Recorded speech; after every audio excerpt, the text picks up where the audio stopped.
So I'm using the dishwasher, and I always wondered, how does it work on the inside? Like literally, I know how it spins and everything, but I would like to see it in action on the inside of this machine. So I went and did this. Got my waterproof GoPro camera sitting there recording, and then I got my flashlight in there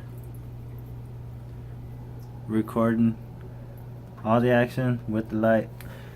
So as this thing's going, it's suction cup to the door, which is not in the way at all. Perfect, huh? Pretty good idea. Yeah, this probably shouldn't be like that.